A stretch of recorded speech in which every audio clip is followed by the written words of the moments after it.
Tayo guys ng binangkal guys. Ito na po ang aking flour. Lagyan natin ng asukal.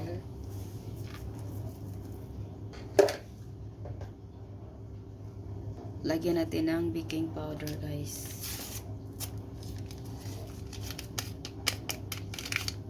Tapos lagyan natin ng vanilya para magbango.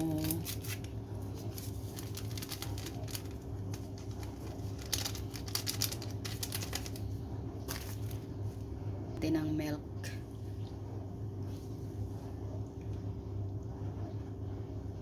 At haluin natin.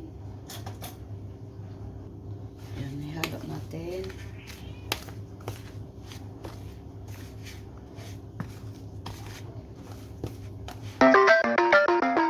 Lagyan natin ang itlog.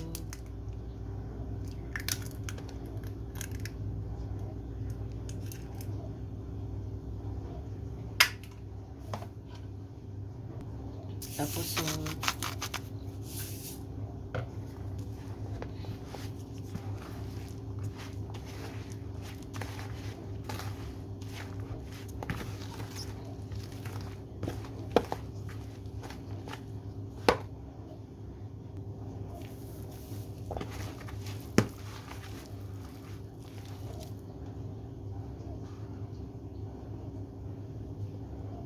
Iubos na natin. Ito ay 2 cups guys.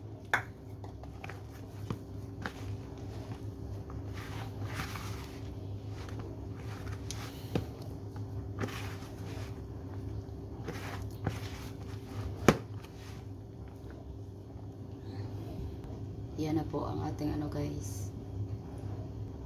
Yan. Magkuala ko ng ano guys.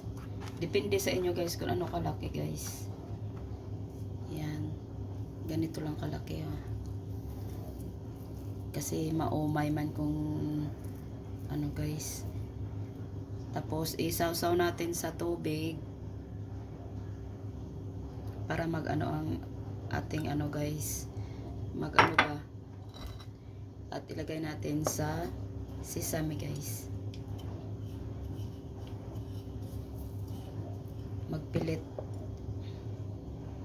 Yan lang guys. Yan ganito. Ibilog-bilog lang natin guys. Yan. Yan guys. Para magkapit guys ang ating ano, ating tawag yun ang magkapit ang sesame guys.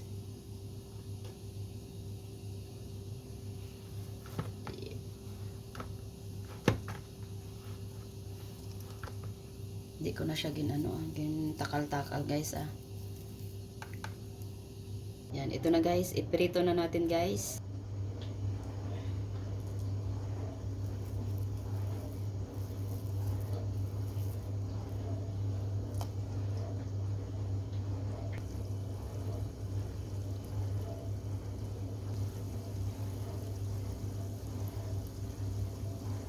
Masarap ito guys sa kape guys, ipares ang binangkal.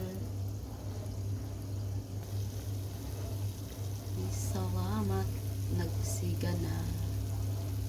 Te, magtimpla na kamo da kape guys, kay makaon na kita binangkal guys. Dapat guys, para maluto gid siya guys, hinahinay lang guys ang apoy guys, ang kalayo. Yan ako magluto guys para maluto sa loob. Hindi siya ano. Yan, ito na ang aking binangkal guys. Tara, mamaaw na kita guys. Ang sarap.